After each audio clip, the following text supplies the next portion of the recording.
So I have the great pleasure of introducing our seventh panel. Our first presentation will be by Minnie Scott. Minnie is curator of interpretation at the Tate Galleries in London, where she writes and edits text for exhibitions and displays and produces audio, film, and digital projects to support learning with and about art. She is also a visiting lecturer at the Courtauld Institute of Art.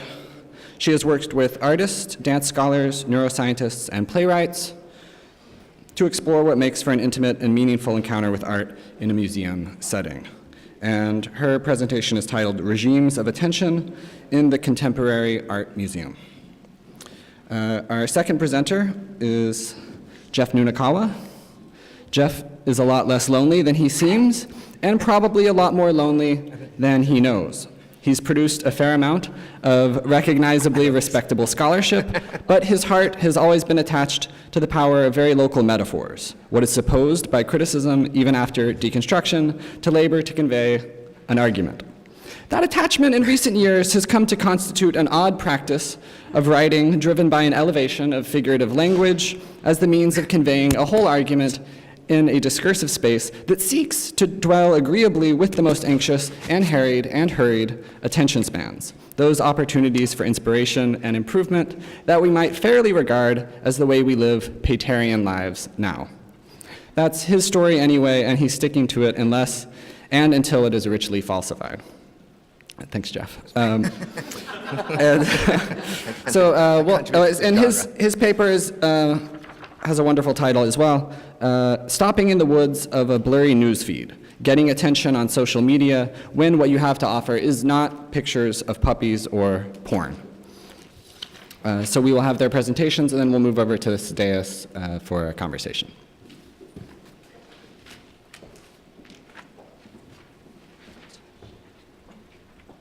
Good, please do.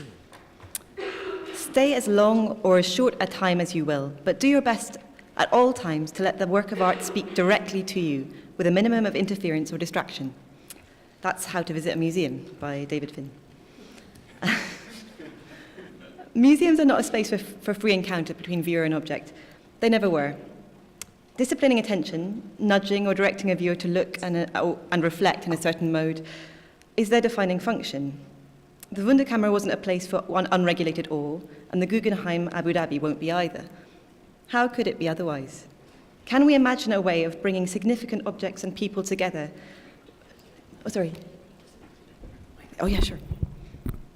Can we imagine a way of bringing significant objects and people together without imposing a structure for that encounter? Okay. Public art galleries and museums operate a complex economy of attention. To quote Andrew Ross, a calculus of profit is at play, at once individualizing and massifying, whereby maximum use is extracted from managing quality aesthetic time. We, museum professionals, employ a variety of techniques in order to move bodies, eyes, and imaginations in particular directions. The physical and visual constraints are most obvious.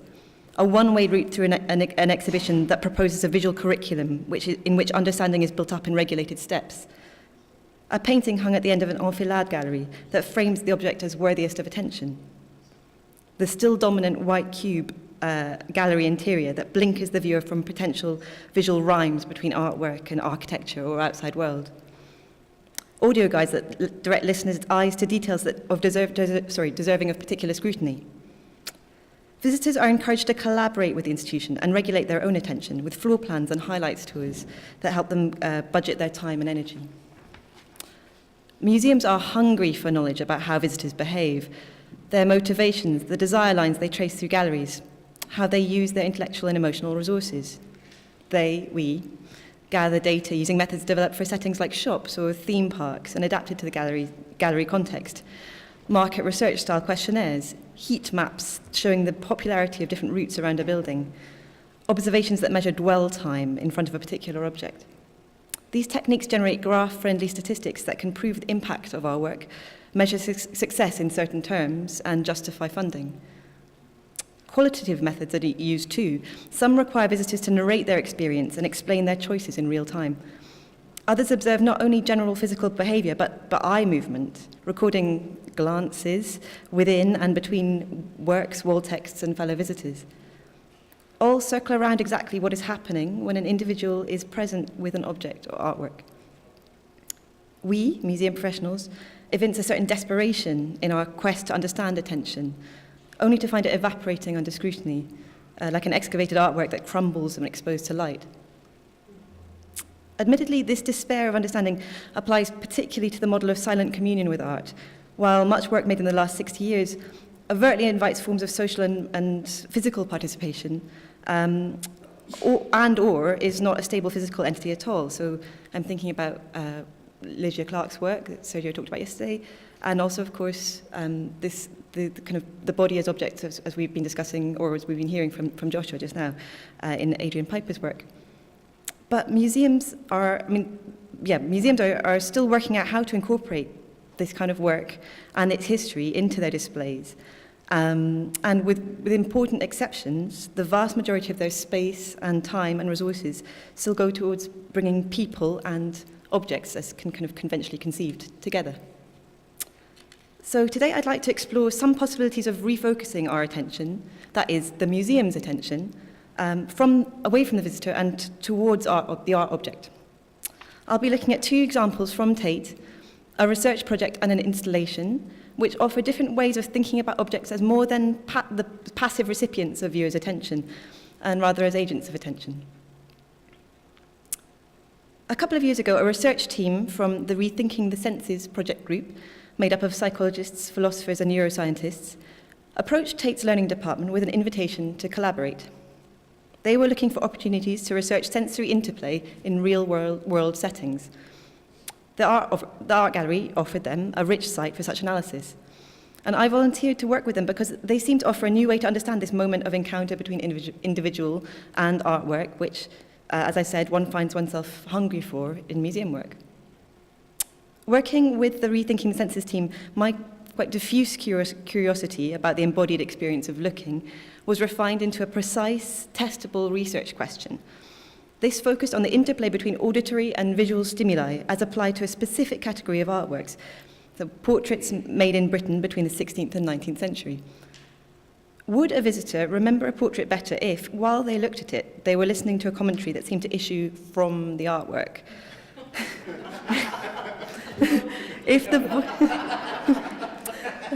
If the voice matched the gender of the sitter, or if the narrative was delivered in the first person.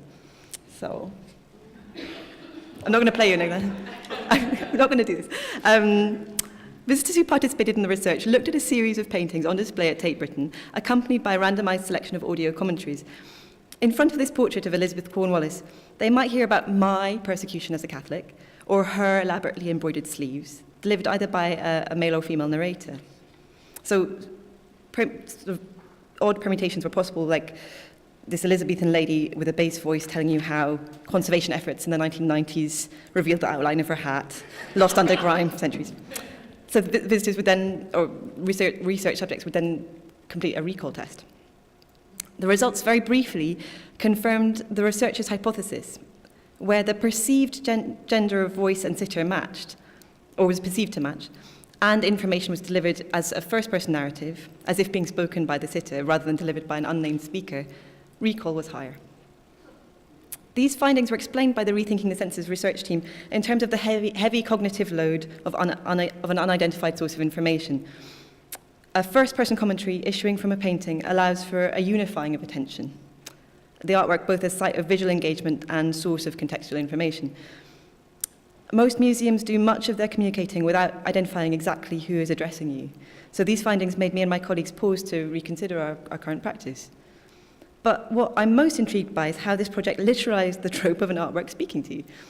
This metaphor is used this is a metaphor used over and again for the ideal encounter between viewer and object. No intermediary, no museological apparatus, a direct line.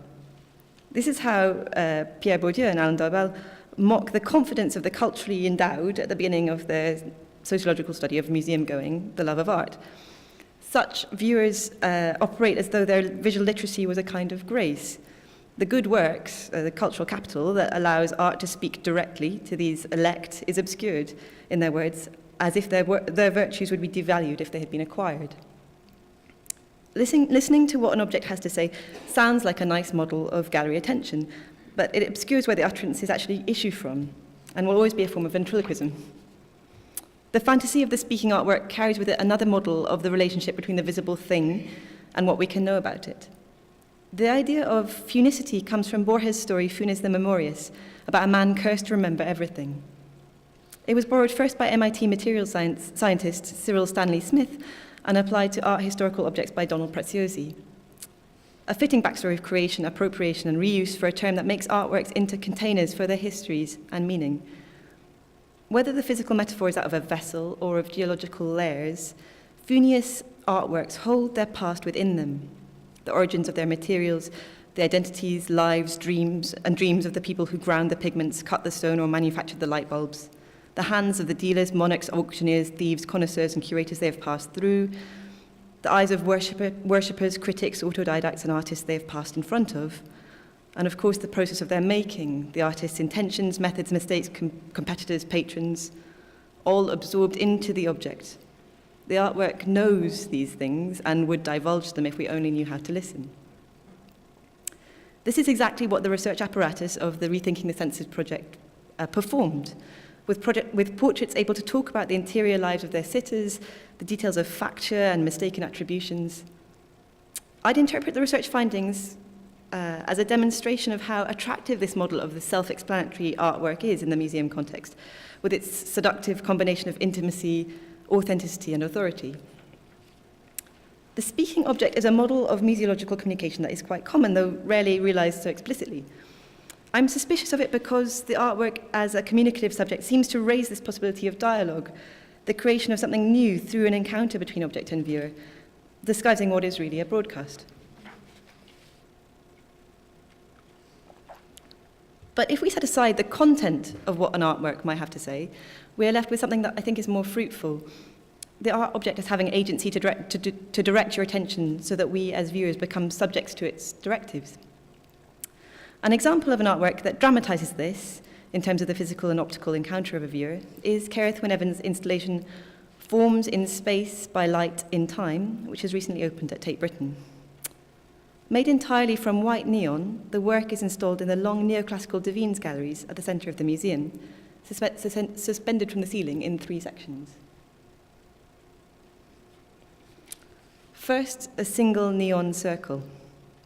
From afar, it hails you, individual viewer, beckoning you to the ideal vantage point for visual consumption. So we're now in the realm of the second-person address. The field of the work extends backwards and sideways behind it. This might conjure the image of the human gaze issuing from our eyes like the cone of light from a lighthouse, a surveying beam that widens out from its source. But there's another perceptual model in play too, the vanishing point, the place where in conventional perspectival images, receding parallel lines meet, creating the illusion of distance from the spectator's position. If you, viewer, are at the vanishing point from the start of the encounter, then you are not approaching the work, but are deep within it from the start, dislodged from a position of detached observation.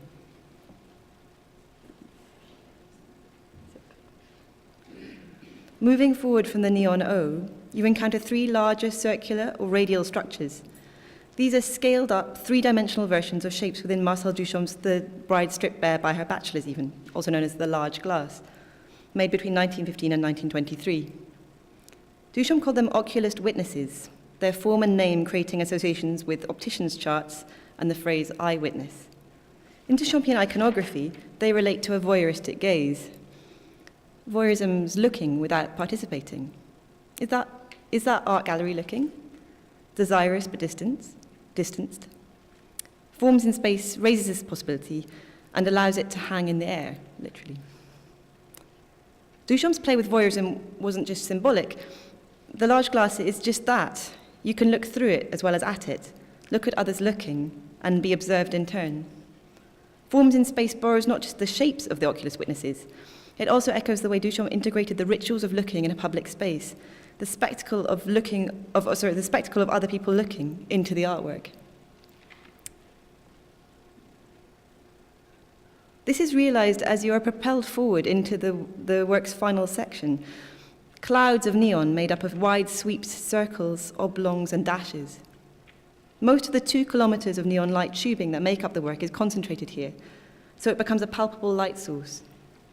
It doesn't just illuminate itself, but even in daylight, it casts its brightness onto the bodies below it. Fellow visitors glow and so are integrated into the visual field of the work, becoming more than just corporeal clutter. This realizes the invitation of the oculus witnesses to look at others looking and to be the object of their gaze in turn. And here, for me anyway, is the delight and tension of the work. Is the work the object of our gaze, unfurling itself at the directive of our ambulant spectatorship? Or through our looking, do we become an element within it, subject to its will? The use of neon as a drawing tool plays a part in this tension. At any moment, the field of the installation can be perceived and enjoyed as a 2-dimensional sketch in light.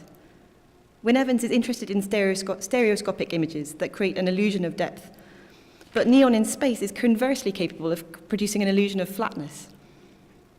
The neon drawing seen from any vantage point is bewitchingly intricate, and there's a persistent invitation to engage with the work as an image, or at least a sequence of images, not least through the after-image it imprints under your eyelids.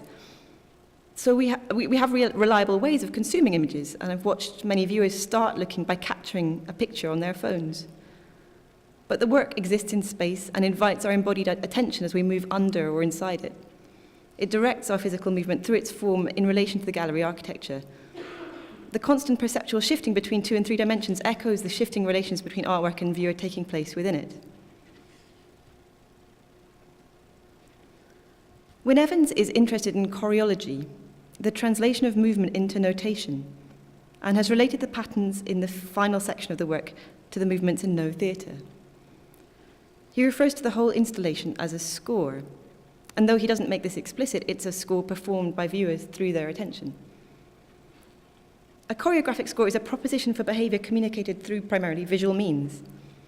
Such instructions can be followed in the absence of the choreographer. They are, in fact, a substitute for their presence. In his exploration of the agency of decorated art objects, anthropologist Alfred Gell suggests that an art object's agency is the reciprocal of the agency of the recipient in attempting to perceive it. Thinking about the artwork as a score means that it is fully realized only when it is performed through the attention of the viewer, their reciprocal agency. This, for me, is a helpful way of imagining attention in museums. Reflecting on the word attention in preparation for today, I became more aware of the monetary formulations that surround it: paying attention, attention deficit, attention economy, and so on, which Adam Phillips attended to so sensitively as part of his talk yesterday. The idea that there is an underlying economic exchange in the encounter between viewer and artwork is something I'm very keen to evade. Trade your attentive gaze for cultural collateral, invest close looking, and be reimbursed with an epiphany. These notions bring us back to the Funniest artwork, now figured as sponge-like, capable of having its meaning squeezed from it, with attention as pressure. But to think in these terms is to assume the resources of meaning and attention are fixed from the beginning of the encounter and can only be exchanged. There is no sense of something being made afresh. So instead of paying attention to art, I prefer the idea of attending and attending to it, being with it, subject to it, serving it even, or performing its score, as Wynne Evans' work has it. Performed attention is sensitive to guidance, but also creative and contingent. The performance is a never-to-be-repeated event. Something new is made through a particular performer viewer's interpretation. Arguably, this is simply another way of talking about constructivist learning, a mainstay of educational theory in museums for decades. But the simile of score and performance for artwork and encounter usefully acknowledges the ebbs and flows of power within the museum, the instructions from the institution, its architecture, and above all, individual artworks to attend in particular ways. To be choreographed is not to be corralled. The viewer performer can be complicit, conscious and creatively involved. Thinking in these terms seems to me to offer the beginning of an alternative to the attention economy model. I'm only just starting to think about how to put this into practice, how to frame the art museum visit as a nested sort of series of propositions, directions, and scores for attention, and how to highlight the institutional curatorial choreography at work in a way that invites the involvement, not just the acquiescence of visitors. So all suggestions gratefully received. Thank you.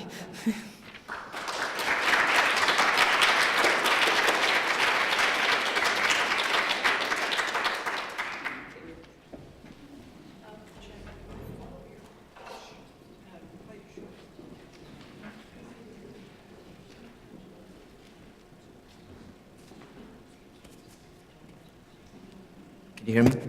This is good. No, I just want to, okay, so, okay. So, you know, maybe I should just do this. I think so. Okay, sorry, because I think I'll make the most of it after all that. So, I thought that what I would do, can you all hear me? Yeah. What would be most sociable would be to minimize my efforts to put this, my little thing, into explicit relation to the other papers and to the topic of the conference. That is to say, I'm just going to say a couple words about that and then have at it. What I'm doing here, let me just explain what I do and what I'm going to read from. Every day I get up and I write on Facebook. There's a little thing called the note function, and I use it every day. And I use it. I'll spend anywhere between 20 minutes and 3 hours writing. So it's changed my whole life. I don't have that many friends. I don't have many responsibilities of a social sort. I don't have children, and my classes are in the afternoon. So I just make time for that. That's what life is for me. So point one. Point two. What I do is, at this point, an extremely rigid form. What I do is I produce a title, a quotation, often, in fact, usually literary, sometimes philosophical, occasionally other things, as you'll see, and then I briefly meditate or kind of respond to or inhabit that quotation, and then I have like a phony footnote at the bottom of it. I would show you all this on the Facebook, but I got too much going on. It'd be just more noise. You can go on Facebook and look at it. So what I want to offer to you is just a sort of instances of myself or what I'm doing here is essays, so to speak, instances of a model for giving, for paying and getting attention, which I think, and I hope that'll be interesting to you. Okay, so I want to begin. I write a great deal about my mother, as you'll see. Maybe you'll see. I think so. Yep. So I want to begin with one. I promised myself I wouldn't do this. Okay, so but I'm going to do. Yeah, okay, I'm going to do it anyway. So I'm going to do two about my mom, and then I'll go back to about my dad. Okay, well, this one is called "My Mother's Bleak House." My Mother's Bleak House, and it begins with a very, for us Victorianists, for we other Victorians, a very famous quotation from Bleak House. It's David Miller's heart-stopping final line of his essay on Bleak House, Discipline in Different Voices. Bleak House has an exposed sound. Bleak House has an exposed sound, David says. I mean, David, excuse me, not David, but Dickens. Sorry. Aside from the way that other people park at Costco and how they don't teach civics anymore at school, my mother's biggest complaint nowadays is about being alone. My sister-in-law likes to tell about how my mother will sit in her armchair with her dog in her lap and her kids and grandkids all around her, get a far-off look in her eye and say, "I'm really alone now." Classic mom. Frankly, I don't know how the dog puts up with her. Despite descending, she's a Shih Tzu, the dog. Despite descending from the lap dogs kept by Oriental despots, she doesn't much like sitting on my mother's lap. Of course, my mother's not Oriental. And also, you're not supposed to say Oriental, though try explaining that to Asian Americans of my father's generation, who are always up for going out for Oriental food. Anyway, the dog will humor my mother for a little while and then jump down and go about her business, protecting the house from the sound of birds, cats, and other dogs. Am I reading too quickly or too slowly? Is it okay? Yeah? Okay. Stop me if you will. I know you will. Okay. From some things, of course, there's no protection. I'm not afraid of death. I'm not afraid of death. I'm afraid of dying, my mother said to me the last time she drove me to the airport. That's where the loneliness comes in. When she was a child, she'd watched her own mother get sick and die in the house where they lived. As she faded away, she became, quote, a kind of non-person in her own home, my mother's brother said. Once I landed, I called her and got her machine. She was already out and about. That's what her mother said. If she'd answered, I would have told her that I'd made it back okay. Since she wasn't there, I said something else. Mom, as long as you're alive, your kids will do what we can so you don't feel alone. I don't know how much good that'll do. Unquote. I don't know how much good that'll do, just like I don't know who, if anyone, will make me feel not left alone as I get ready to leave, not having kids of my own. I guess I'll cross that bridge when I come to it. Note, I loved you, I am leaving. Another world awaits me? Question mark. James Merrill, Flying from Byzantium. Now, in the hoo-ha version, in the kind of on the TV version, the Facebook version of this, I have a quotation from Norbert Elias's magnificent The Loneliness of the Dying, which kind of describes, the title describes everything. Okay, that's what, okay. So, I think I'll read one other mom note from late in the game. Break up sex, make up sex. Semi-non-mom note. And I begin with a quotation from, a very famous quotation from the end of Auden's poem for Freud. Sad as Eros, builder of cities, and weeping anarchic Aphrodite, Auden in memory of Sigmund Freud. He caught them on a bad day. One of their great defenders had just died. It isn't sadness that the gods of sex are selling, but some kind of more or less temporary cure for it. As far as their tears go, well, they get to all the bases and make the world green again, something like the Tennessee Valley Authority and the Hoover Dam combined. Even the saddest sex in the world, where you know you'll never see her again, has to include the first time you really saw her. It includes every time. And the feeling that you'll never really stop. I happen to know for a fact that my mom's had sex. Partly that's because I happen to be part of that fact, and partly it's because my room was right below the one where my parents did more than just sleep.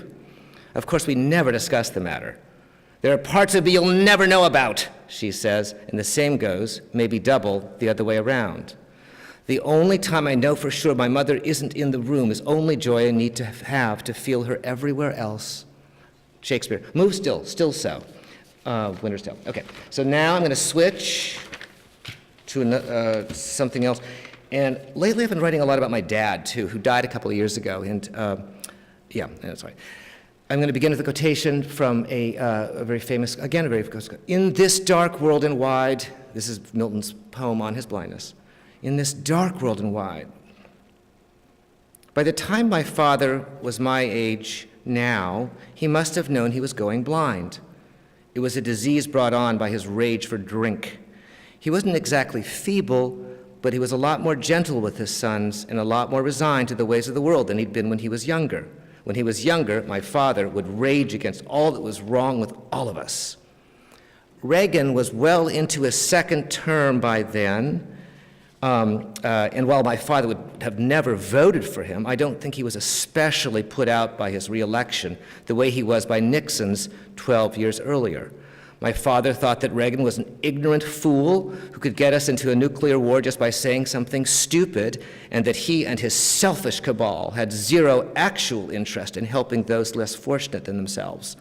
But by the time he was the age I am now, my father had his sights set more on his own capital gains than the welfare of the world.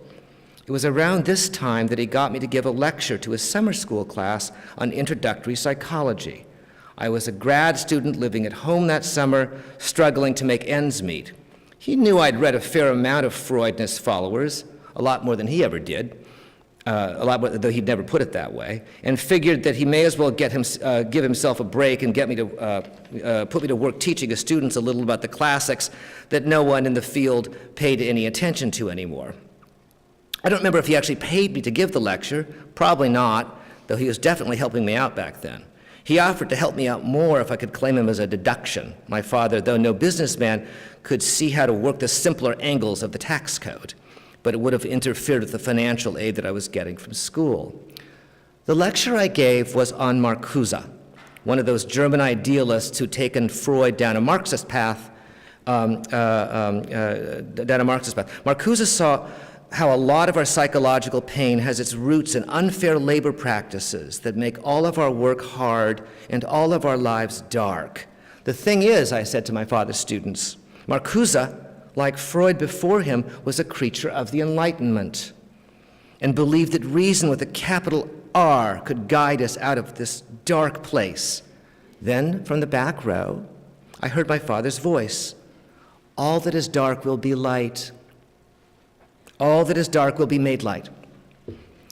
He claimed he was quoting Freud. I've never found the phrase, and I've searched the standard edition. I still believe my father, though. Some of the old man's best lines came from somewhere out of sight. Note, those who do not see may see, John 9:39. Okay. Internment camp blindness. Internment camp blindness. I'm going to begin with an obituary that appeared in the Portland, Oregon, in the newspaper in Portland, Oregon.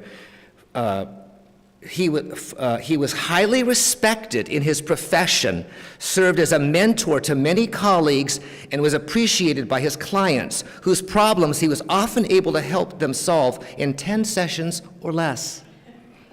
This is the obituary for Dr. Benjamin Fujita, 1926-2012. Given what he overcame, I guess, I'm not surprised that Dr. Fujita was often able to help his clients solve their problems in 10 sessions or less. Growing up, he seemed like my father, only gentler. Maybe he had a dark side like my father and I just never saw. Both were Japanese American and psychologists. Both had white wives, good laughs, and a way of putting people at ease. Unlike my father, though, Dr. Fujita wasn't from Hawaii. If he had been, we wouldn't have called him Dr. Fujita. We would have called him Uncle Ben. And if he had been, his family would have never been forced from their home into the internment camps. There weren't enough of them in Hawaii, where he lost his sight. It was some rare virus. He woke up one morning and couldn't see. He brought out the best in my father, warm and respectful, and my brother and I did our best to follow his lead. My father and mother probably didn't see exactly eye to eye about what happened to Dr. Fujita.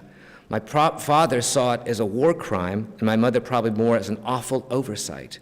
But they were clear about what they both wanted their kids to see, a man to be treated with the same respect we were to treat everybody else. Note, and I'll give you the quotation and then I'll explain, put a little context. Make one in sight, Robert Frost, Two Tramps in Mud Time, and I'm actually deliberately abbreviating the line, where my two eyes make one in sight. As my two eyes make one in sight, so my vocation and avocation, but make one in sight, and I wanted to put it that way. Okay, now just for a little bit of literary criticism. Harsh sentence. Begin with the quotation, which is the first sentence of Jane Eyre. There was no possibility of taking a walk that day. There was no possibility of taking a walk that day. That's the first thing we're told in Jane Eyre. It's the novel's first sentence. Before we know who's speaking, we've already been told there's no walking. Since the first sentence doesn't specifically say for whom there's no walking, it must mean for everyone, including it must mean for us. It's like the hostage situation our commanders-in-chief used to create when the guilty wouldn't give themselves up for punishment. Well, since none of you will confess, the whole class has to stay in for recess. It's like that, only worse, since here, even if someone wanted to tattle on a classmate, which in lieu of first-person confession, the collective guilt-mongers in charge of us were always happy enough to encourage, he wouldn't know if or how to begin, since no one knows who or what has prohibited walking. Is it some mean type of mother or father? Is it bad weather or personal injury? A little of both, probably. If the weather outside, see if this reading works for you. If the weather outside were so bad, or those inside so bound, that there was no possibility of taking a walk, there would be little need to say so. Only if there was a possibility of walking, is my argument, only if there was a possibility of walking would a judgment come down that there wasn't.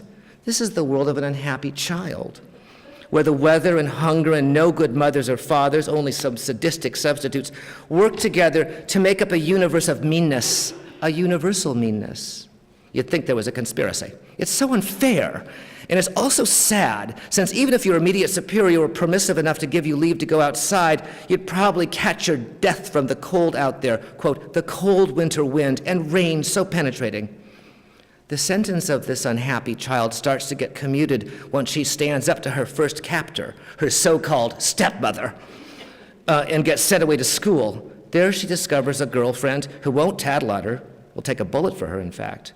Later, she falls in love with a man and finally marries him, but only after he's been brought down enough that he can't boss her around the way that she's been bossed around before. Even the weather seems to improve.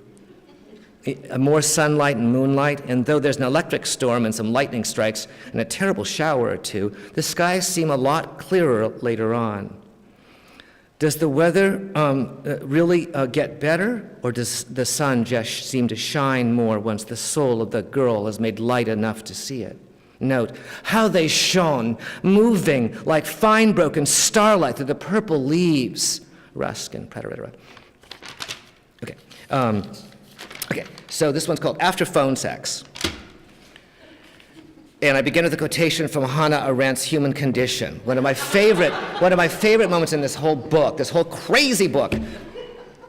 The common prejudice that love is common, this is Arendt, may be due to the fact that we all learned about it first through poetry. But the poets fool us. They are the only ones to whom love is not only a crucial but an indispensable experience, which entitles them to mistake it for a universal one. I love that complaint.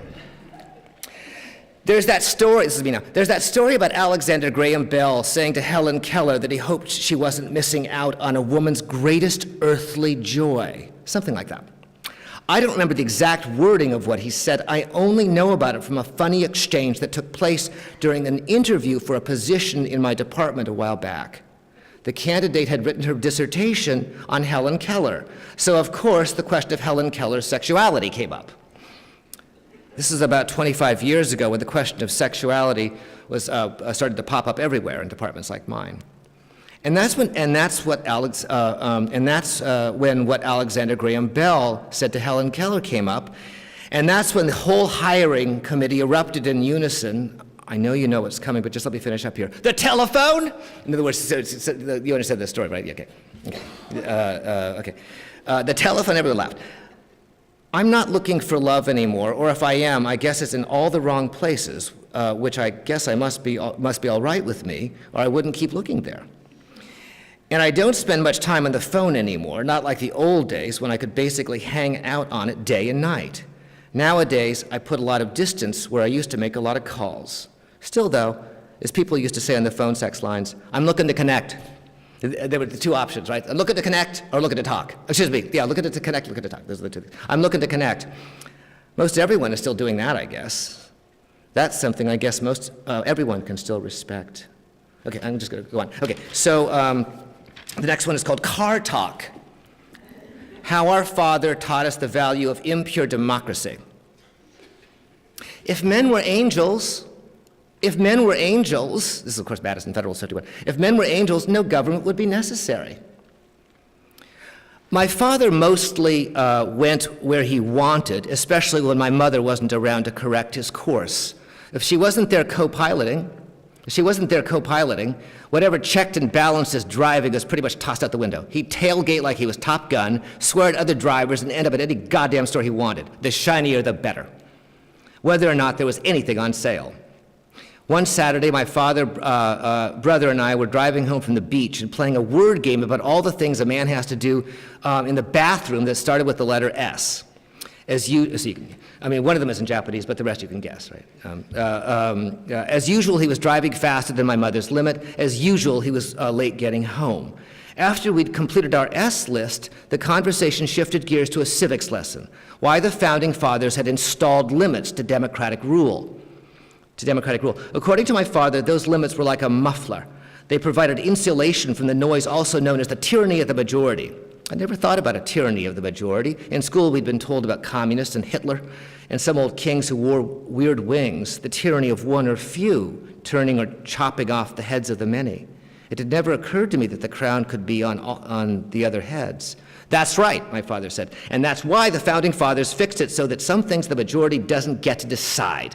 It can't decide to deprive other citizens of their rights, he said, just because they don't like them. Even if the whole country votes to execute you, he said to me, even if the whole country votes to execute you, just because it doesn't like you, maybe they think you talk too much. They still couldn't do it because some individual rights are inalienable, unquote. I'm not sure I knew what inalienable meant before I heard my father use the word on the way home, or that my right to live shouldn't be driven by my ratings or anyone else's. Okay, what am I doing time-wise? Am I okay? Okay. Trump care. Our world in stupor lies. That's from September 1, 1939, Auden. This is written on my most recent visit home. I came down this morning and saw something I'd never seen this early. My mother asleep on the couch. Partly it's her age, and partly it's the bronchitis. She forced me to read the literature on the subject she got from the doctor. But it's also partly the president who's making her sick. I don't think she'll accuse me of overreading this time, since she said it to me herself in so many words right after making our breakfast and before going back to sleep. You know, partly it's that goddamn Trump, unquote. I can't tell you how long she'll lie there. She'll probably be up in time to make my lunch. If she's not, though, she doesn't have to worry. I can get my own, and also pay my taxes for those who can't. Quote, to safeguard the health and well-being of the nation's children, and that's from the language of the Richard Russell National School Lunch Act of 1945. Okay, next one is called On My Mother's Watch. To lose one parent may be regarded as a misfortune. To lose both looks like carelessness. And that's, of course, Wilde, Lady Bracknell, The Importance of Being Earnest. The same applies to losing two pairs of sunglasses. Of the same sunglasses, excuse me. I spent a lot on those sunglasses, more than I care to admit. What I spent on each pair alone could have bought real estate back in the Depression, and add the cost of the two pairs together, just ridiculous. Even more ridiculous is the train of thought that ended with me getting the second pair. I'd figured I'd be canceling the cost of the first and ensuring I'd never lose the second. Turns out I was wrong. I lost the second pair just yesterday, and to make matters worse, my mother is in no position now to help me find them. She's very tired these days and feeling a little lost herself. I've already gotten all the parents I'm going to get, and since I've lost one of them, you see where this is going. Same as with the sunglasses. Well, that's true enough, my mother said when I read what I just wrote to you out loud to her. The only good thing to come out of this whole situation is getting her to see that we're still pretty much on the same page. Note, I frankly do not understand how a grown man can lose a pair of glasses. There are very few places you could have put them aside from your head. My mother, quote, who's feeling better. Okay. I'm sorry, just a couple more of this. No. Okay. My mother's late breakfast. My mother's late breakfast. We'd never learned to distinguish between hunger and love. Auden, mundus et infans. Nowadays, by the time my mother fixes breakfast, I'm usually not all that hungry anymore. By then, I've filled up with the crackers she buys whenever I come home, and the apples she makes a special trip to Safeway to get me. She's usually out walking the dog when I first get up, and I'm hungry and need to get started writing. But I know enough to leave room for what she makes me for breakfast. I'd never hear the end of it if I didn't. My mother tells me that when I was born, she could hear me crying for milk from the other end of the maternity ward. I was the loudest baby there, she tells me, but maybe all mothers think that. Funny how far a cry can go. Nowadays, you can hear it all the way in my mother's demand that I eat a belated breakfast and in a vaguer appeal of writing toward you. Note, I wish you'd stop trying to mute things. Then I have to turn around and figure out how to unmute them. This is my mother with a television clicker. Okay. My mother's toilet. Hold on. Wait. Sorry. Wait. I guess I can't read that one because I'm always doing this. Sorry. Just give me 1 second. I'm almost there. Never mind that. Okay. I guess that was such a good one too. Oh well. Oh yeah, here it is. Okay, yeah. And I really like, this is from W.H. Auden, the Geography of the House for Christopher Isherwood. This is Auden celebrating the toilet. Not until our morning visit here can we leave the dead concerns of yesterday behind us, face with all our courage what is now to be. And those who know the Freud poem will remember ready to face the future as a friend, same moment, right? That the successful evacuation, the successful therapeutic encounter. It doesn't really bother me that my mother has a toilet so close to the kitchen that it can seem like one is basically an extension of the other. Partly that's because open windows and modern technology keep them apart, but partly, I guess, it's because some memories of my mother put them together. Though we never talk about it now, my mother has helped me with my business in the bathroom as much as she's put food on our table. For as long as I can remember, and probably before that too, I've had my share of problems down there, and especially back behind. When I was young, there were stool softeners and some heart-to-heart talks about not forcing things too hard. Younger than that, she couldn't have had those conversations, and older than that, we wouldn't have. When I was younger, she probably did what most mothers probably do. Praise me for a job well done in the few words that an infant knows. Later, when I was older, the topic of what goes on down there was pretty much off limits. Neither one of us is sorry about the silence. As long as you're being safe, I really do not care to know the details. She declared not long after I reached the age where I could vote. There's not much left for her to say on the subject anyway. She's taught me all she could about getting through the pain that comes with a private life. Note, his first scene takes place on the John, and that's Elizabeth Hardwick's review of Sex and the Single Man, which is by Christopher Isherwood. Her review of Christopher Isherwood's novel A Single Man, which is called Sex and the Single Man. You get the Isherwood thing. Okay, so I'm not going to go on like 5 more minutes. Okay, okay. But most of these, I guess, turned out to be about my mom, but I think it's okay. Okay. Okay. Escape clause. Escape clause. And it begins with a quotation from Vanity Fair early in the novel. And it's a little boy reading. Well, William Dobbin had for once forgotten the world and was away with Sinbad the Sailor in the Valley of Diamonds, or with Prince Ahmed in the fairy Parabanu in that delightful cavern where the prince found her, and whither we should all like to make a tour, when shrill cries, as of a little fellow weeping, woke up his pleasant reverie, and looking up, he saw Cuff, the bully, before him, belaboring a little boy. That's Thackeray, Vanity Fair. My mother's always been a little defensive about her reading habits, at least with me. I read to escape. I read to escape, she'll say, when I press my various realist tomes upon her. At least she used to say that when she was younger and still thought escape was possible. Science fiction, novels about ancient Persian boys, mysteries where the mystery is solved. Those are the kinds of things that form the core of her recreational reading. I'm not counting the magazines, the 20 or 30 magazines that she gets, many of which she actually reads. I guess because she doesn't count them. Those periodicals cover current events, and reading from my mom is what takes you someplace other than where you are right now, someplace you'd rather be, someplace where kids don't get beaten up and bullies don't rule the field, someplace where people can somehow get around the parts of life that are scary, sad, and unfair. To tell you the truth, my mother doesn't read much at all anymore. She gets too tired, though she still listens to those books on tape when she's out walking. They help her to go further. Also, like I said, at her age, I think it's just harder to imagine any escape. It reminds me of a story about some friend of W.C. Fields discovering the dissolute comedian reading the Bible sometime later in his life. "What are you doing, Bill? What are you doing, Bill?" The friend asked.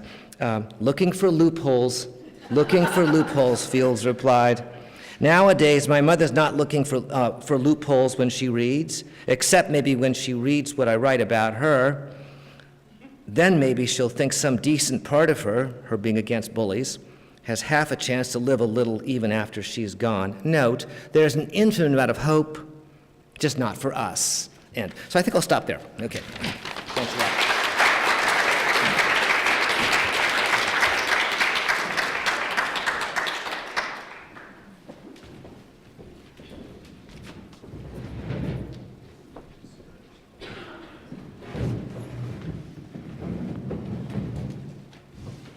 Thank you. I think we have 30 minutes for discussion, so we'll take some questions from everyone, and we'll end at 4:45, I think.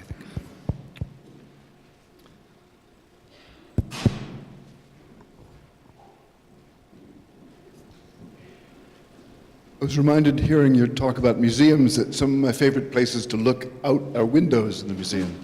We can be the flaneur standing still and the city moves, the landscape moves. As you mentioned, the language attending to, working with attention that way, I was thinking about the dynamics of the economy, how that works as well. We coin our own currency in that sense of being self-employed with our attention. In one of Mallarmé's letters, he says that to coin the interior gold. So it's to me a beautiful way that museums can remind us of this wonderful process of not just paying attention, but to be aware of who is paying.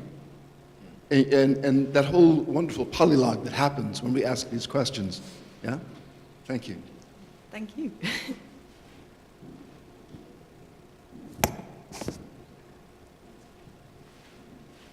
And I agree with you about these spaces in museums which are permeable, as some of the most, potent or the places that you want to stay, or that I want to stay, or where the outside comes into the museum space, and vice versa. So.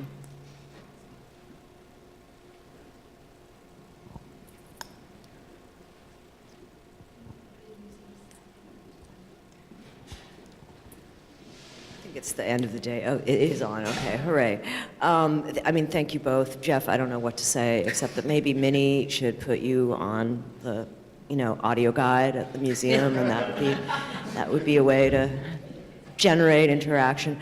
I did want to ask you, Minnie, to say a little bit more about that weird experiment with the talking painting, because as you presented it, you sort of briefly alluded to like a first person, and it sounded to me that in that case the portrait, it wasn't the portrait speaking as a portrait or speaking as a painting, it was actually the sitter speaking, right? So that the artwork was kind of elided.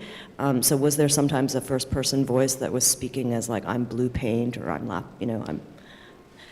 No, it was a curious kind of combination of this kind of all at once, the object and sitter. These scripts were written to a brief created by the research team, and that's a very interesting question, because there wasn't in that brief a distinction between the kind of historical personage and the object, so that in the first person or the third person, so the same scripts were written twice. I suppose that if you kind of imagine a kind of audio guide, a kind of conventional audio guide script that has that kind of flexibility of positioning, that can talk about the sitter as historical personage and about the art object, that same kind of flexibility was sort of transposed into the first person. So it was sort of exactly the same kind of content, but just with an I, which was so I was involved in writing these, very strange experience to write them, and they also had to be kind of, in order to be kind of valid for experimental purposes, they had to follow a very sort of, there was a sort of formula for each one, so a certain number of visual details had to be kind of checked off, and a certain number of kind of what they called audio-visual details, which were both the sort of scene and the contextual combining, and then just contextual, so just kind of art historical. Heather? Thank you. I guess this is a little bit to link back to Josh's talk maybe, and kind of questions about documentation. And I just thought it was really interesting how your talk started with this, the question of how to record, right? Or like how to capture the way people move through the museum, but then went to choreology and scores. So I was kind of interested in that tension, and just like with this work I've been doing on sort of post-war microanalysis, like there's scores, but there's also recording languages for dance, right? Like labo notation is kind of of the same moment, right? And it's actually not a set of instructions. It's an attempt to write down what people are doing, right? It's actually more like the kind of heat map version of that. So I'm not sure exactly how to frame the question, but I guess it just seemed like an interesting tension between sort of documentation and instructions. And I suppose it made me think about the kind of form of a lot of your pieces, Jeff, which do have a kind of sort of fairly strong kind of performative dimension and call to the reader, but they are often kind of just tracings or inscriptions of really ordinary moments, like with your mom, I mean, the ones we heard, right? And so it seemed like there was a kind of interesting sort of relationship between that sense of just like, we're going to try to just capture what's going on, and then and what relation that might bear to the like, we're going to get you into the action, or we're going to give you a set of instructions. So I don't know if either of you feels any response to that. Yeah, that's very helpful. I mean, I have an ambition. One of the ideas I have for the next book that would, to the extent that the next book would come out of this material. Oh, sorry. One of the ideas I have about a book that would come out of this material, and I've been thinking a great deal about this, is a kind of record. I don't want to do a memoir, but a kind of just a record of what of kind of like the kind of bland, not just bland, but the things we learned at home. And by we, where the value of we is a kind of generation of people brought up by post-war kind of New Deal melting pot liberals, and the kind of the kind of ethos, or the what that kind of home training meant for a lot of people.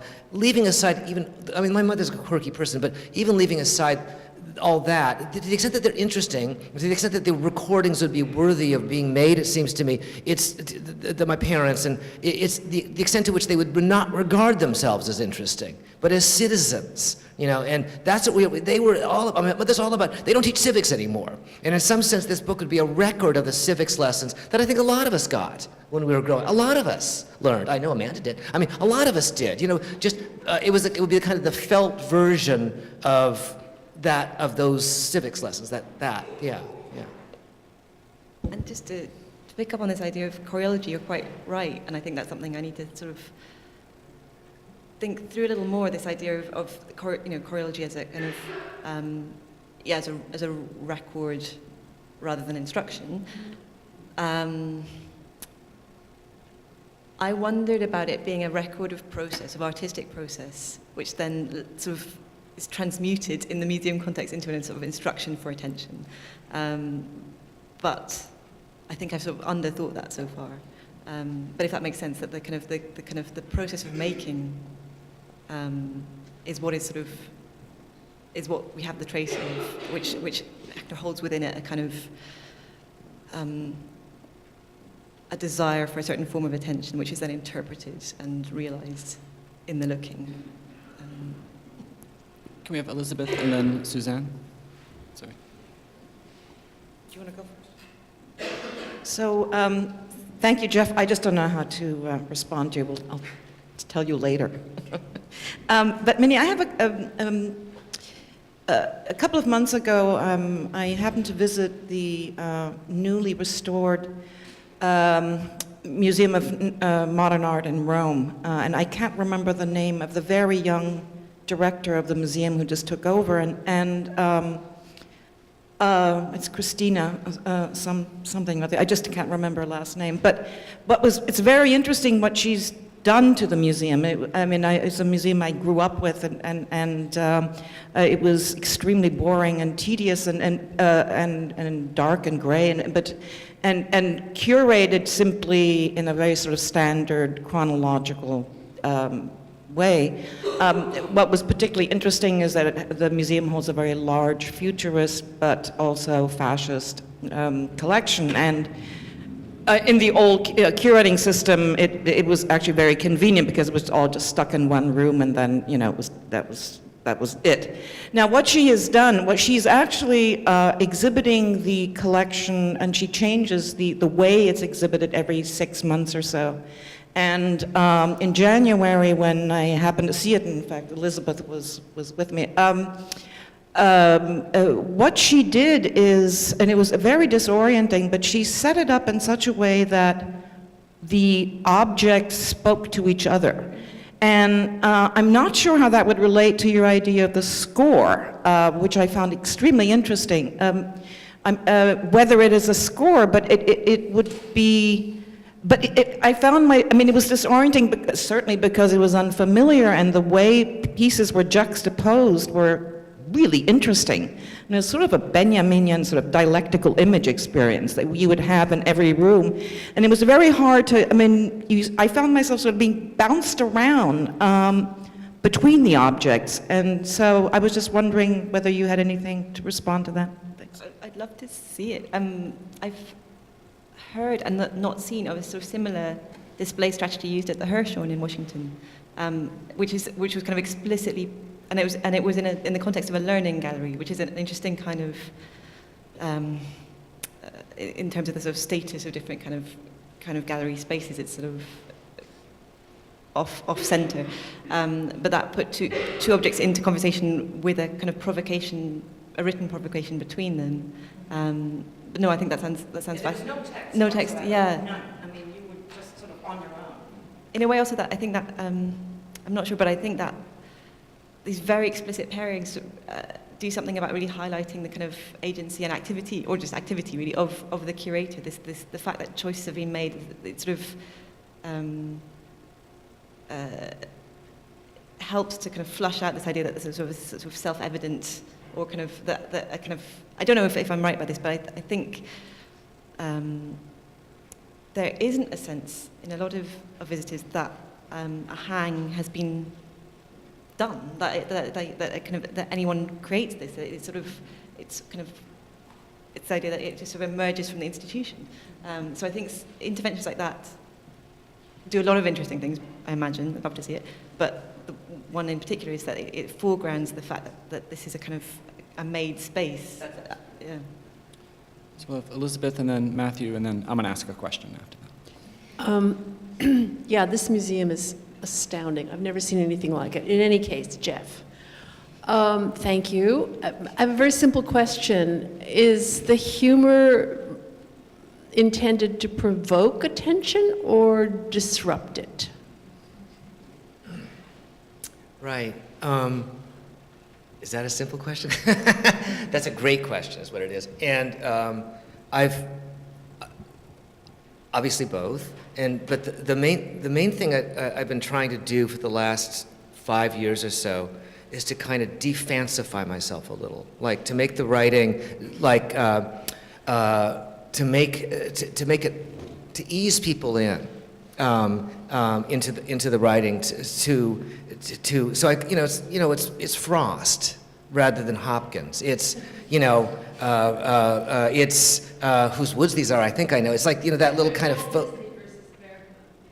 Well, yes, but Walt Disney and then Bergman, right? In fact, I said to my mom, I said, lately what I've been trying to do with the writing is to ease people in, and then I have the wall up. She said, and you do. She says, and you. So that's the thing. Not exactly bait and switch, but I'm trying to be folksy and friendly, right? The humor is, come on in, you're totally welcome.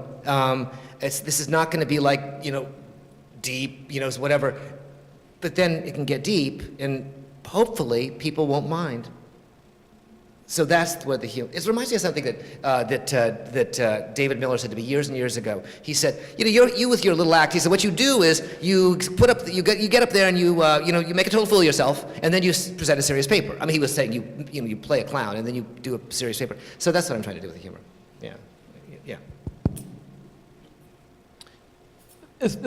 It's a question for Minnie, but thank you, Jeff. I think that's by some distance the best reading of that first sentence of Jane Eyre I've ever heard.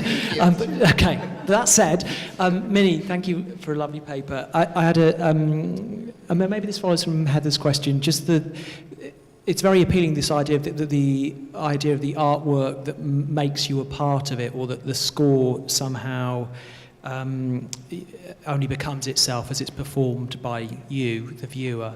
And I can imagine, I think that could just be, I'd like to imagine that could be applied to any encounter with art. But I wondered whether that in trying to think through that ethos, you've encountered or could imagine encountering challenges depending on the kind of artwork that you're putting on in that space. Do you think that certain kinds of artwork resist that highly beguiling approach to them, and others immediately sort of think, oh, this is perfect fit for this kind of art? Or in other words, are you being selective about or hoping to apply that idea, or not? I'm sort of hopeful about its applicability, I guess. And then would kind of, but I'm not sure. But then I would think about kind of where the kind of the sort of the awkward fits as ones in which the kind of mode of choreology is not deciphered, or that it's the resistance to kind of deciphering how to perform it, rather than that, you know what I mean? So that's how I was thinking about it, that you might have difficulty as a viewer of knowing what an artwork is expecting of you. And then that's the resistance, rather than the resistance coming from the work. But I don't know if that's a bit glib, I don't know. Yeah, that's interesting. Okay, so my question is for both of you, and it's basically, it's about algorithms, essentially. And so hopefully you'll both take it up. Jeff, my understanding is from Facebook, it's not searchable. You kind of have to go through it Yeah, I think it's line by line, so to speak. So you can't chart your own way through Facebook. And if there's an algorithm that is randomized, it still subjects you to this bad infinity of scrolling and scrolling and scrolling until you find the thing that you want. Is that? You mean like? You mean when I go through the notes? Well, my question is about the notes. I don't have to ask this as a question. When I use Facebook, it's horrible if you're looking for something. Oh, I saw this thing earlier. It was interesting. Where was that? And it doesn't show up, and it takes a while to load. I assume that that's the case with the notes. Also, that they come in the order that you wrote them in, but really in the reverse order, right? And so my question is whether, and also Facebook, we know, doesn't have a search function. It's sort of atrocious. Okay, so you may have some thoughts about that. That's part one of the question. And then part two of the question is going to be an anecdote also, which is I was interviewing for an apartment once, and the person who was interviewing me at this co-op worked for Google. And he learned that I was a film buff, and he said, oh, we at Google or whatever are always trying to perfect the algorithm to give you the next thing that you want. So on Netflix, if you watch one kung fu movie, if it suggests you might also probably will be the sequel, for him that would be the best thing. And I said, I was trying to get this apartment, I said, oh, I hate that. What I want to see is something that I wouldn't know already. So if I know one kung fu movie, of course I might also know this other. What I want then is to encounter a Bergman film or something that I may not be led to automatically. So the algorithms and the sense of playful association I kind of hate. And I want to be confronted with Bergman and then Walt Disney, for instance. In fact, I really, really do. And I was wondering if there's a kind of resistance that would be sort of promoted. I kind of hate this playful exploration, because what I want is perhaps to have to eat my vegetables culturally, and just to resist whatever in fact is thrown at me when I go into a museum or face a queue of some kind. I want to understand that more, how that applies. Sorry, can you explain a little bit more how you transport, sort of how you think that in the museum setting? Do you want, what's the eating the vegetables in that? Is that, what are your vegetables? Well, yeah, so the idea is that these things are speaking to each other and associating with each other, right? This is if I understood your paper, and then also the example with the futurist arts that were in dialogue, right? And the things that are in dialogue often, algorithmically make a lot of sense together. But I don't like that. I want things to be sort of in bad dialogue, or left to pursue totally contrary lines of flight or something like this, but me running away from the playful imposition. I feel play as a kind of imposition in this case, and that could just make me a bad museum viewer. It sounds like you kind of want, that sounds like a resistance to the curated experience. You want to kind of experience objects pure of their curation, right? That's like I guess you're comparing Yes. the algorithm Yeah. to Yeah. the act of bringing things together in a certain way. Or, an algorithm is a kind of curating that I particularly hate, but I think we're headed always more towards that. So I think that's very interesting, and I think it's Vito Acconci who proposed this idea for MoMA, which was to have the collection on like the kind of electronic wardrobe system, so that like a little bit like how stores work, or how museum stores, like not the shop, I mean the storage departments of museums Like work. a dry cleaning Yeah. service, yeah. Yeah, so that I think it was him, so you could remain still and the collection would move around you. I don't know if that, but it sounds like you want some kind of access to a museum that is... I'm not so lazy as that. No, it's not so yeah. much about physical movement. I'm just thinking about something that no other kind of critical viewer has imposed a relationship before you get there. Is that your, interested? Well, I was hoping to Yeah. put you in conversation because Yeah. I think, Jeff, you would have to embrace this a little bit, because you can't, one can't play around in the sandbox you've created. Oh, that's interesting. I hate it, and I actually hate it. In fact, let me just say something very weird about me. For someone who's such an exhibitionist as I am, I've gone to a great deal of trouble, it seems to me, to render myself very obscure. That is, there's people who read me. I know people read what I write, and I work really hard on that writing, really hard. But this is a really nice audience. You guys are great, but it's baffling what I did. So it's not exactly, the cohort who are reading, the colleagues who are reading me. People like me, my colleagues, but they don't read me. Why would they? Number one. Number two, but on the other hand, I'm not being read by the New Yorker or by so what am I doing? I don't know why I'm doing this exactly. But I keep doing it. So it's like, it's like a weird kind of self-subverting thing. Like, I'm a total exhibitionist, but I've rendered myself quite obscure. I really have, in a certain kind of way. I know people read, but that's kind of bullshit, but not totally. I do think that there's an element of what I'm saying here. Like, it's weird. It's not so accessible. It's totally inaccessible. Not totally, but it's very inaccessible in gathering it together. One of the reasons why I just want to pull it all together, make it another book, make it a better version of what I did before is I think the writing's gotten better. I don't know how I would organize it exactly, except to say, okay, let's just take all this and make a book out of it, where I got some attention. But I don't know. I don't know. It's just a weird personal, like a shyness that overcame me at a certain moment in the profession. Sorry, can I just jump in? Can I ask you about, Jeff, about I was thinking about the word... Can you sorry, speak I was in thinking the about the microphone? word diversion, as you spoke, and diversion as delight, as enjoyment, as kind of going off piece. And I think I read something from one of your students about how they used your writing as a kind of diversion that turned into learning. This kind of like this sort of, I was kind of goofing off, not doing my homework, and then I found, but then. Yeah, And I like this idea of the uses of diversion as well as the uses That's of my main distraction. thing. I think that's probably a happier way way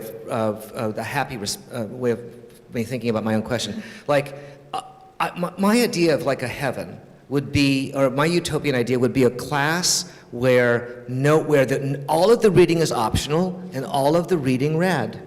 Where all of the reading is, and where student papers, the marking of student papers would be optional, and that student papers would all be read. So, like, that's my main thing here. And I'm not, and that's why I love that formulation about calling for attention but not demanding it. Like, I'm a very coercive person socially in certain ways, but I'm trying not to be in this writing. And that's just what I do. And I don't know how to, and also like getting agents and, pushing myself that way. I mean, I know I seem really vulgar and exhibitionist, but I won't do that. I just won't. I'm too old for that. So I'm just gonna keep doing what I do, barely tolerated in the margins, you know what I mean? And if people find it great, they can, and it's like, wow, I can learn something in this, whatever. Or maybe there's something in the finding, though. That's what you're also after, is this, the lack of an index, the fact that it's sort of discovered rather than presented to. We have Helen. It's a follow-on really from Amanda's diagnosis of where the profession stands. It's a question for Jeff. So I was trying to make it run for you as well, Minnie, but I'll make it for Jeff. So we have Amanda's, to me, very persuasive description of a discipline that has found itself making bad uses of psychology. And then we have you come up and do this fabulous performance of your own psychology, which situates us differently in relation to a discipline which so often describes itself as in a despairing relationship, both to the wider system, but also to our students, because we fear that they're not coming through. And your mother stands here as the kind of critic whose love is without question. So I'm coming into this partly because I Googled before I came to see what you'd been up to, and I knew there was this Facebook book. And the third thing, as everybody's probably seen, is that this article on the legend of Jeff Nonakawa, in which you tell us that you started this as a parodic exercise in academic narcissism along the lines of Nabokov, and then it kind of went serious. So really what I want to ask about is what's involved in going serious about your own psychology as a model for the discipline? That's a depressing question to me, because I really didn't want to end up as one of those people who mistakes his own self for something of general interest. I just didn't want to be that person, and I turned into that person. And I don't know what to say about that, except I don't remember who said this to me, but it seems to me like probably the best index for the best warning that you're being really narcissistic is imagining that what you're saying is of great general interest. So I don't know how to answer that question, Helen, except I try to make this, as of general use as I can. But yeah, it's like I'm starting it's sort of like Shakespeare and me, that's basically it. Right? That's what's going on here. The way that I got no justification for how much I talk about myself. But I really don't. But it's actually a real question. It's a painful one to me. But I'm very aware of it every single day, and I try to alleviate my guilt about that by making it of general interest. And that goes to the humor too. Do you know what I mean? I try to keep it light, even though I've got some deep thoughts, we all do. But I try not to take, this is the phrase, I try not to look like I'm taking myself too seriously. Right? That's what it, yeah. But that's such a good question. I think about it every day. We have this gentleman here. Question on the reactions and the medium. How much does the medium shape what you're doing? So are you attending to the attentions of your audience as you start every day? Is that part of this? Or are you totally independent from how things are received? Do you care that people are liking or following or responding to you, or do you try to stay autonomous? This is where I think my exhibitionism and masochism are most thorough, because it's a really good day for me if I get 20 likes. Do you know what 20 likes means in the Facebook world? Nothing. Nothing. Zero. Zilch. Just the opposite. So I get 20 likes, 25 likes for the shit that I write. And I'm completely handicapped myself, because that's where I'm most obscure. That is, in the realm of the social media, it's all visual. It's all, like my title says, puppies and porn, right? It's just pictures, right? I have this student. I love this kid. He just gets on a donkey and he puts himself on the Facebook, waving from the donkey. He gets 800 likes. He gets 800 likes. I write these little things, my little efforts at James Maryland prose, and if I get 20 likes, it's a great day. So yes, I'm very aware of that from a position of kind of delighted abjection. Yeah, that's just true. Yeah, 20 likes, 30 likes, if it's something really heavy around the election. oh my God, then I would get, a few hundred, because, not that many, but people would gather for what Zach Wolf refers to as my consolatory rubbish, because, I'd write these things, and this is the guy who writes the New York Times music, and he says, I know, Jeff, his voice dripping with kind of theatrical condescension, I know, Jeff, you sometimes struggle with the numbers, he says, because, I have, seriously, this guy has, I don't know, he's got millions of readers, and he decides careers, and he's this little kid, and here I am, this 60-year-old professor, and if 20 people read my shit now, big deal, right? So, yeah. I think this will be the last of our questions.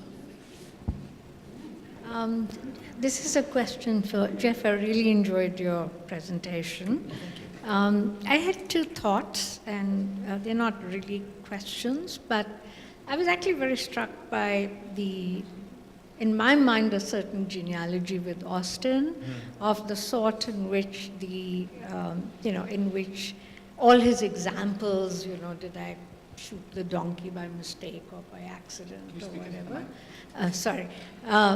All his examples, like shooting the donkey by mistake or by accident, or they were, in a certain sense, very interesting critiques of the moral profundity of Oxford and so on. And the other was, maybe it's in relation to the reading I did, which is like both in the Indian tradition, you just had to start with somebody else's words. You couldn't start with your own words, so to say. And of course, there could be a fantasy to say, are there really words which already exist which will say me, right? I got that sense of hearing you that there's something very interesting in the, in the device of the quotation. So if you were doing quotation in a painting, when, for example, when Picasso puts his poodle instead of the dog in this big tableau, right, and drains it of color, you are improvising on the quotation in a different way than you can do in the medium of words. And I was wondering whether you had thoughts on, on what the quotation, in a certain sense, is doing over here.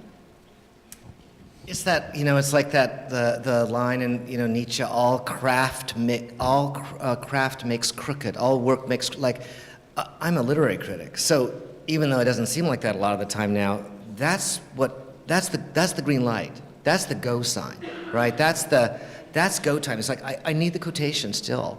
I need the authority of the quotation, which is weird considering, how off the reservation I've gone. But I need that quotation, right? I really do. And in some sense, that's what this is all about. It's all about a certain kind of it's trying to reproduce a happier relation to authority. Both the authority of my own field and the authority of those texts that I was taught by that field to cathect as authoritative, which I still love those things. It's also it's like a weird, you'll look at the thing, I have it's all highly canonical literature, right? Highly canonical. I really highly, that's what I'm all about. And so this weird thing, but I need that authority. And whether or not it's a device that's merely a scaffold, I don't know, but it's very important to me. Yeah, it's really hard for me not to have that. Yeah.